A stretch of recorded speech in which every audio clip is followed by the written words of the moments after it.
Ari ambuye naira naine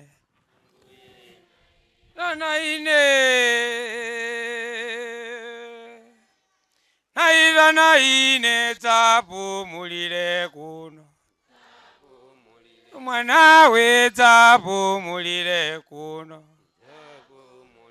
iweyo tsamira muru mwana we mwana iwe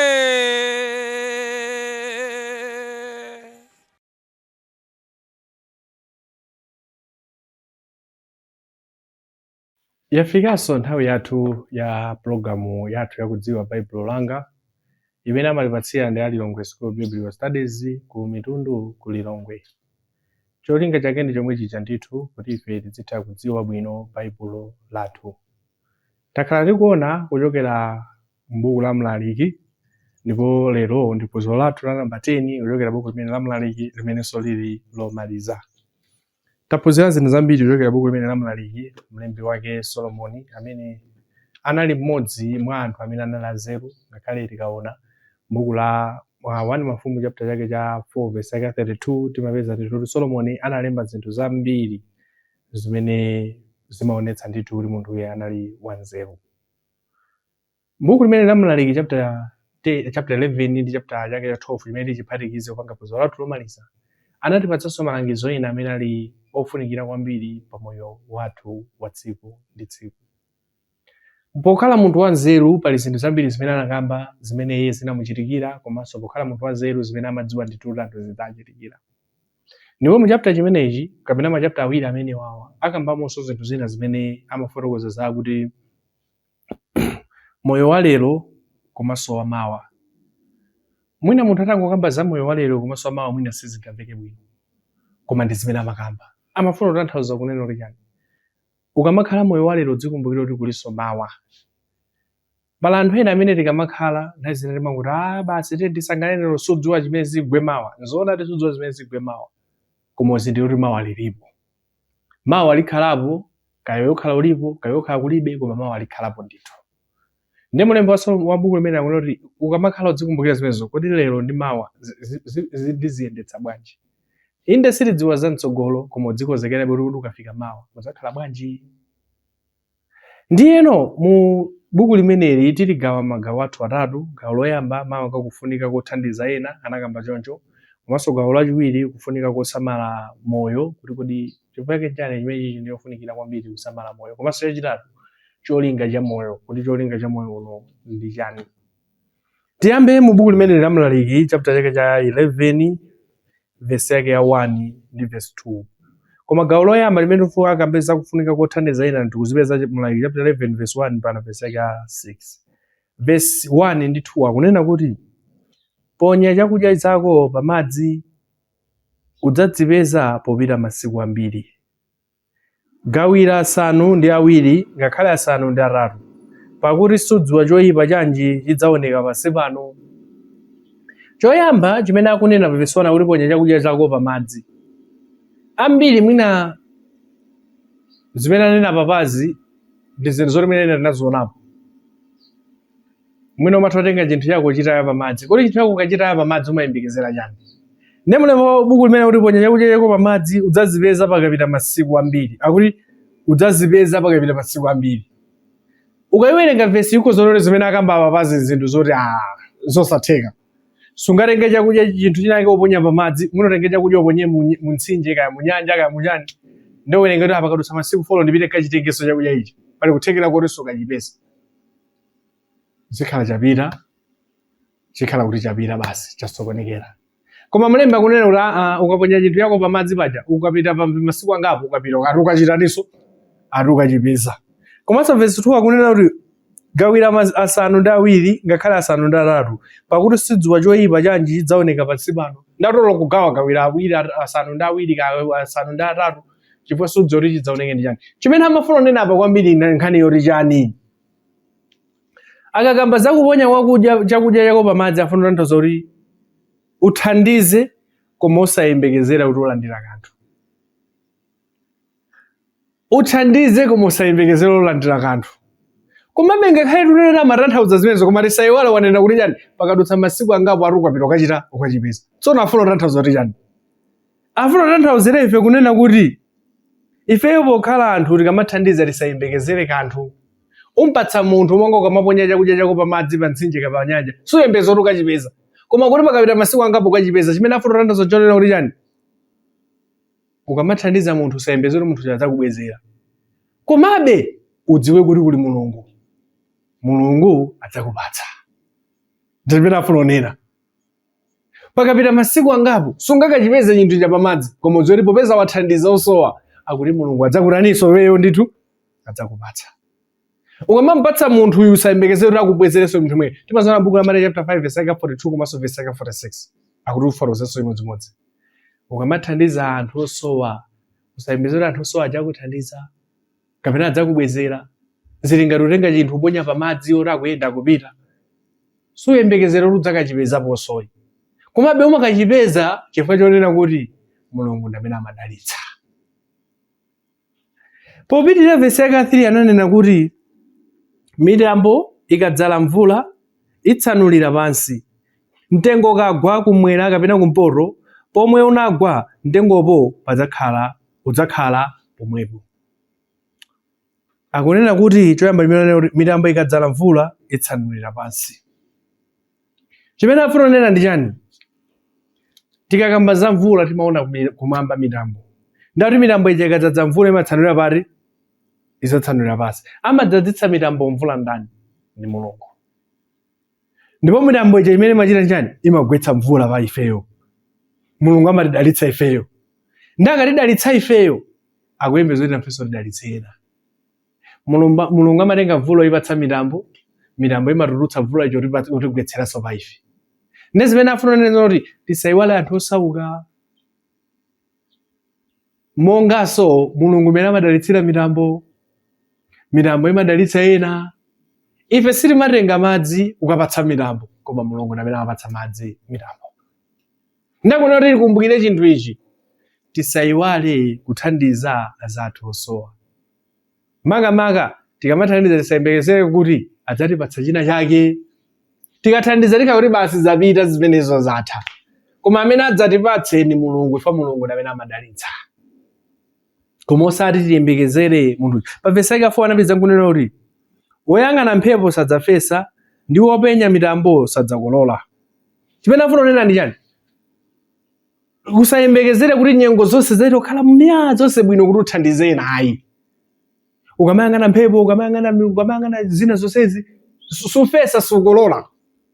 Ndi chimene afuna kunena kuti chani? Ukafuna kuchita zinthu zabwino usadingire kuyang'ana zambiri. Ena amati adzathandiza ine kadzalemera. Kodi uona ngati ukalemera sodzakhala m'mavuto ofuna ndalama zambiri? Kuthandiza sizimaita kufuna kuti ulemere. Sizimaita kufuna kuti pakhale mtendere zonse ayi. Chifukwa kuti ikafika nthawi italize ngothandizani inuyo. Osati uyembekezera kunena kuti mwina ndikathandiza ndikileka ndilemere ndikalandira ndikhale ndalama zambiri ku banki pamene ndambothandizana. Nthawi imeneyo sidzafika. Ndipakire mapesa anthu olemera koma kupitirizabe kugwira ntchito. Afuna bezina. Koma ina timaona ngati tikadzapeza bwino pamene mwina tidzathe kuti so ayi tisayembekezere kuti zonse zidzakhale mchimake kuti tidzathandize ena. Sizidzakhalako mchimake ayi. Nthawi zonse uziona rupero irapita pake, tasoona rupero irapita pake, tasoona rupero irapita pake basi. Koma nthawi yothandiza ena ndino. Nthawi yothandiza ena ndi imene muliyo. Musayembekezere kuti zidzaita kuposera pamene mudzathandizeni. Ndati usayang'ane zambiri. Ukatero sukolola komanso sufesa kuyang'ana zambiri. Verse 4 anapitiriza kunena kuti pa verse ya 5 ndi 6 akupeza kuti monga sudziwa njira ya mphepo ngakhale makulidwe a mafupa m'mimba ya mkazi ali ndi pakati. Momwemo sudziwa ntchito za Mulungu amene achita zonse. Mamawa fesa mbewu zako, madzulonso usapumitse dzanja lako. Pakuti sudziwa kuti zidzalola bwino ngakhale ndi zizi. Zili zidzalola bwino ngakhale zizi, ngakhale izozo, kaya zonse ziwiri zidzakhala bwino. Ndakunena kuti ife tikamapanga zinthu monga ngati mwina muli mofesa. Umangofesa ukufesa. Suzoti zidzachite bwino ziti. Zile zidzachite bwino zonzerizo ndi zomwezo. Ndi chimene afuna kunena kuti popeza suzoti chichite bwino chani? iweyo mangochita mbali yako yofesa zina zomasira Mulungu kuti aone utarani. Ife mbali yathu ndi yothandiza azathu. Koma ora ngati tidalitse ife tisayang'ane zathu tiyang'ane Mulungu. Ife tili mbali yathu monga mulimi amafesa, koma zimene zichite bwino amapanga decide ni Mulungu. Kuti mbewu zichite bwino, mbewu zisachite bwino, kapena zonse zichite bwino. Nakuti pesa tikamathandiza ena tikhale ndi chimo meneyo ongothandiza kwina kutiona kuti zikhala bwanji Mulungu atidalitsa bwanji. Tingoponya pamadzi tisayembekezere kuti titenga, komabe tidzatenga ifa Mulungu adzatipatsa. Ndakutiuza kuti tiyeni tisayiwale kuthandiza azathu. Pala anthu ambiri amene akutiuzanso kuti tisayembekezere kuti nyengo zidzakhala zabwino kuti dzafike pothandiza ena. Mavuto saatha, olora khala ndalama zambiri bwanji, mavuto anu sadzatha ndithu. Ena pamene tili pano timalakala kuti koma ine ndangopeza 1 million. Iyaya ndikozosintha moyo wanga. Mutapeza 1 million muchitika chanu. Koma ine akakhala 2, 2 ndene akadichita bwino. Mutapeza 2, koma ine akakhala 3 fana akakhala 3 ndi kuti nakagula izi nakagula. Olora akakhala 4 ndi moyo wa munthu. Ndere kafuna kuthandiza ena tisayembekeze kuti zinthu zonse zikhale m'malo mwake kuti tithandize ena. Komanso akutiuza kuti tisayembekezere kuti tikathandiza ena, enawo adzatipatsanso ife ayi, koma tikathandiza ena tikumbukire kuti kuli Mulungu wakumwamba. Ndipake pa verse 7 verse 8 akuti nchinthu chofunika tsopano kuti ukhale mmoyo.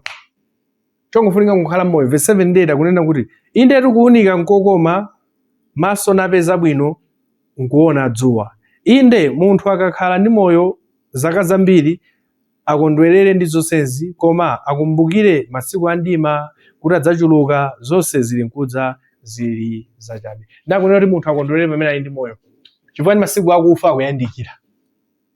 Ukondwerera bwanji uli ndi moyo? Thandiza ena, yembekezera Mulungu, chita mbali yako, ukatero moyo wako udzakhala wopindula.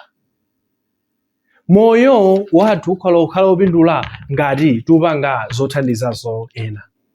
Ndi verse chapter 11 verse yake ya 9 mpaka na chapter 12 verse yake ya 8. Mama ka verse yake ya 12 so akupitirizabe kukamba kuti cholinga cha moyo wathu tsopano ndi chani. Chapter 11 verse 8 verse 9 mpaka na chapter 12 verse yake ya 14 ladha. Akupitirizabe kukamba kwa cholinga cha moyo wathu ndi chani. Verse 9. Kondwerera ndi unyamata wako, nyamata iwe. Mtima wako nusangalale masiku a unyamata wako. Nuyende njira za mtima wako, ndi monga maso wako aona.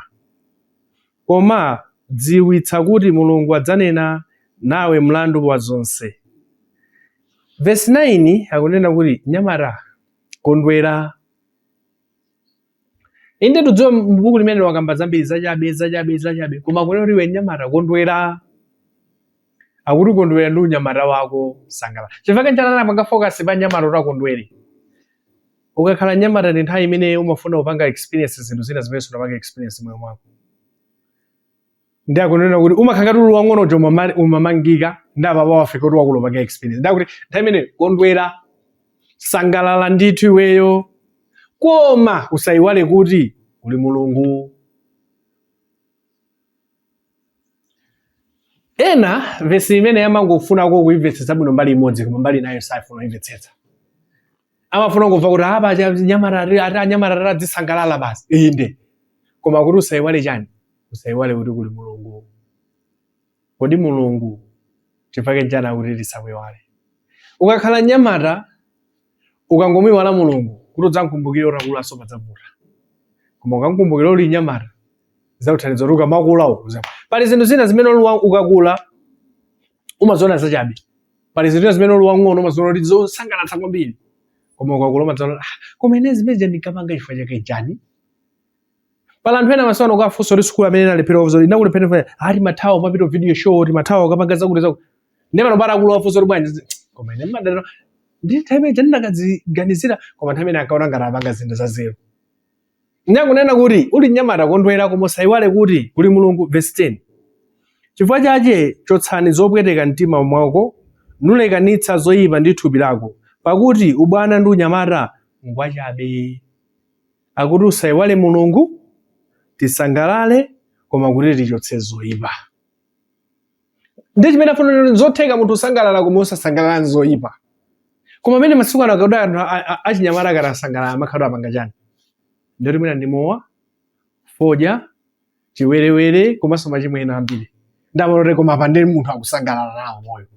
Koma mlembi akunati zotheka kwa chinyamata kusangalala koma utachotsa zoyipa.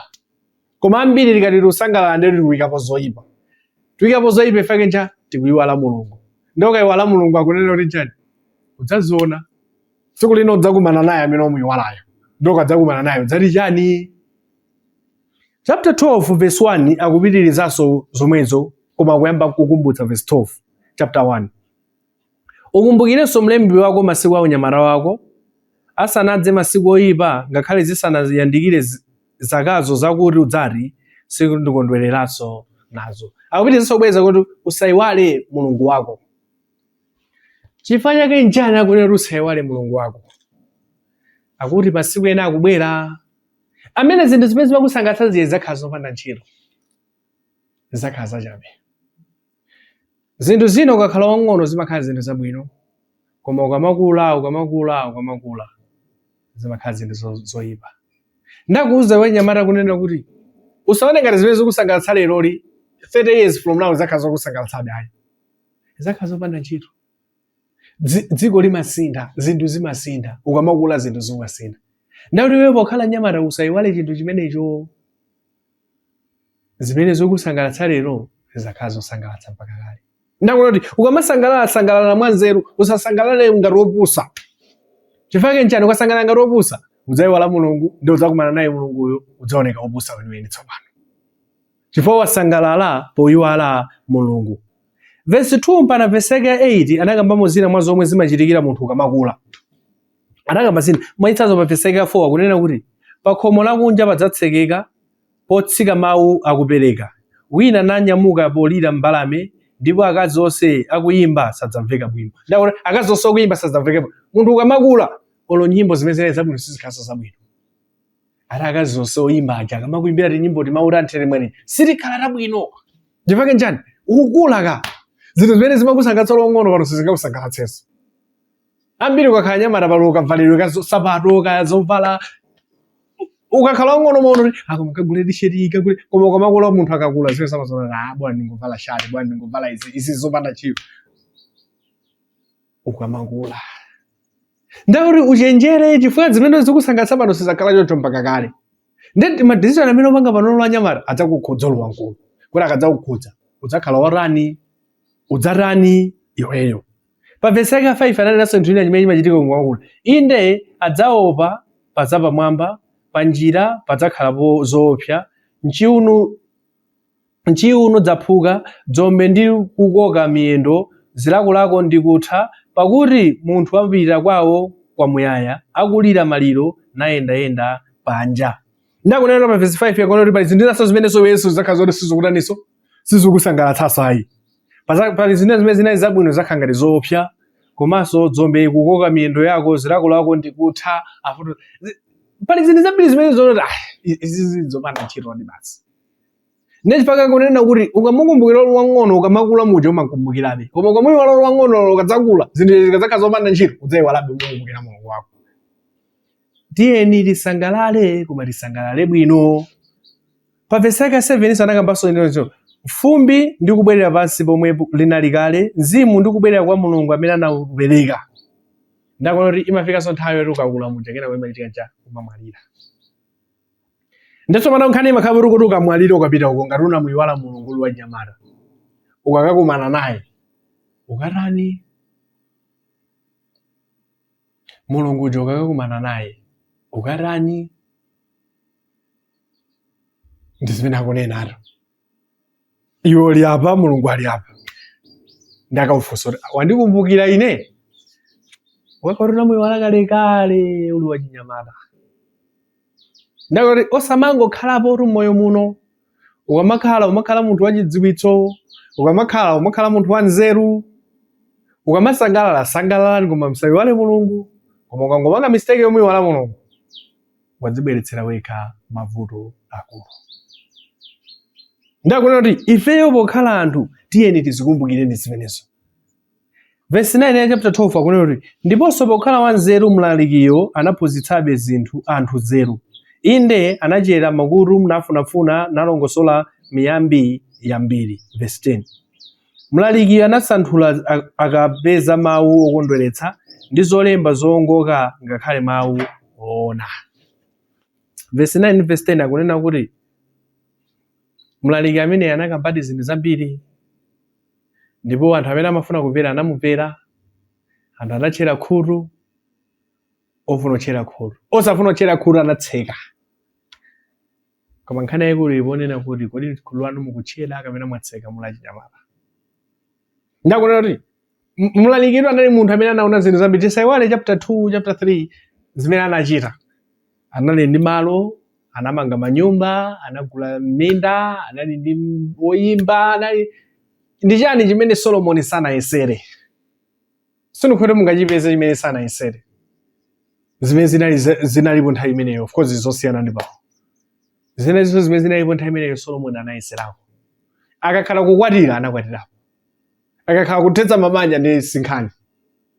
Koma kunena kuti anazindikira kuti zonse zija ndimachita zija nzachabe. Zosathandiza. Sizifunika kuyiwala Mulungu. Pamene munthu wayiwala Mulungu loyemala pa kuthekera konena kuti udzavutika kuti ukumbukire. Potakhala wakhazikika mu zinthu zolakwika. Nchifukwa nthawi zina ndimaona anthu ena akuluakulu umana kuti koma munthu wamkulu ngati amene apanga zimene bwanji. Munthu wamkulu ngati amene apanga kachibwezi ndi mwana bwanji. Munthu wamkulu amene ngati apanga zimene bwanji. Anamuyiwala Mulungu pakanthawi. Anaphochoka basa anaphochola. Anasonyera. Ali wang'ono.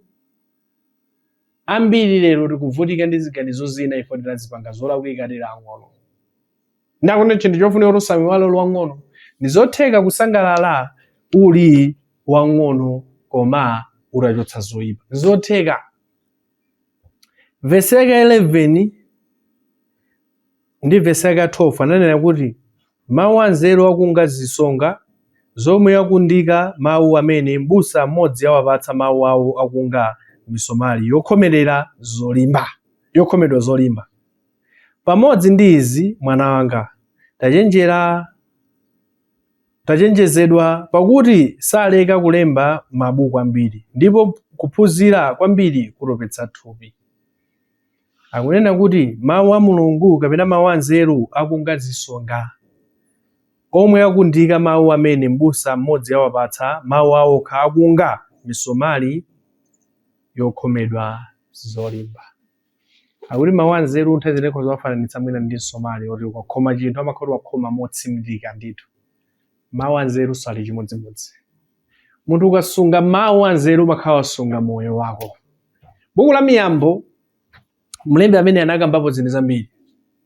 Mwanango ukasunga mawu awa umonjezera masiku ako, mwanango katere zimatere, mwanango katere zimatere. Munthu akasunga mawu a Mulungu akuti amakhala wasunga chinthu chofunikira. Ukozophunzira zinthu zambiri pa dziko lapansi pano zimene zimakhala zolemetsa zimene akuzikamba pa verse 12. Zimene zimakhala zolemetsa ndithu chifukwa supeza mayankho. Palibepo munthu amene angakhala waphunzira kwambiri pa dziko lapansi pano nkupeza yankho lokalowera kumwamba. Koma munthu amene amaphunzira mawu a Mulungu amapeza yankho lokalowera kumwamba. Koma munthu wophunzira zinthu za pa dziko pano akukhala ndi ma certificate ambiri koma sangapeza yankho lokalowera kumwamba ngati saphunzira Baibulo. Ndakunena kuti zimene zimakhala zolemetsa za pa dziko lapansi koma za mawu a Mulungu salemetsa. Ndipo ukaphunzira uli wang'ono uli nkuthekera kuti udzasunga moyo wako. Mavesi omalizira verse 13-14 anamaliza nkunena kuti mawu atha. Ndakamba zambiri mawu atha. Zonse zamveka zatha. Opa Mulungu musunge malamulo ake. Pakuti choyenera anthu onse ndi ichi. Pakuti Mulungu adzanena mlandu wa zochita zonse ndi zobisika zonse ngakhale zabwino ngakhale zoyipa. Akunena kuti mawu anenedwa zonse zatha. Kumbukira chinthu ichi. Mawu a Mulungu ndamene lofunika. Afunika ifake njani? Akunena kuti pa tsiku lomaliza Mulungu adzatulutsa zonse zooneka ndi zonse zobisika. Ndifunso nkumale. Kodi inu muli ndi moyo mumasangalala motani? akuti chimene chofunika ndi chani pa verse 3 musunge malamulo ake pakuti choyenera anthu onse ndi ichi. Chimene choyenera pa moyo wa munthu ndi kusunga malamulo a Mulungu. Ukamasangalala ukamapanga zinthu zosiyanasiyana usayiwale mawu a Mulungu. Tilipo anthu ambiri amene Mulungu timamuyiwala, koma kunena kuti dzafika nthawi tidzakumana naye ndipo Mulungu adzafulukula zonse zobisika zonse zooneka kuti azigwiritse ntchito poweruza ife. Kuti ife tikadzakumana ndi Mulungu tidzakumana naye lotani? Ife achinyamata pamene tikusangalala mumkumbukira Mulungu kapena tumuyiwala Mulungu. Solomoni anamaliza ndi mawu amenewo. Solomoni anena kuti wapanga zinthu zambiri moyo muno, koma kumaliza kwake anamaliza ndi mawu onena kuti ana inu chofunika nkusunga mawu a Mulungu. Ngati simusunga mawu a Mulungu, Mulungu amene mudzakumana naye adzakuweruzani kugwiritsa ntchito mawu ake. Kodi ife timasunga mawu a Mulungu? Buku limene la Mlaliki taphunzira zinthu zambiri zimene ziyenera kutithandizabe ife kukoza moyo wathu. Kufikiranso nthawi ina pamene tafika mapeto pa programu yathu, tipempha Mulungu kuti akhale nafe, Mulungu azidalitsa, Mulungu azititsogolera, Mulungu azitithandizira moyo wathu kuti kakhale anthu oyesetsa kusunga mawu a Mulungu, popeza kuweruza kwa Mulungu akagwiritsa ntchito mawu ake. Mukuzolipeza phunziro limeneli pa tsamba lathu la pa YouTube, Mulungu akana Lilongwe School Biblical Studies, komanso mukuzopita pa website yathu mupanga download ka application kathu pa website imene ya www.losobs.com. Mudzatopanga download ka application kupeza maphunziro enaso ambiri. Kufikira nthawi ina, Mulungu apitirize kukhala nanu pamene musunga mawu ake. Amen. Ati Ambuye naitana ine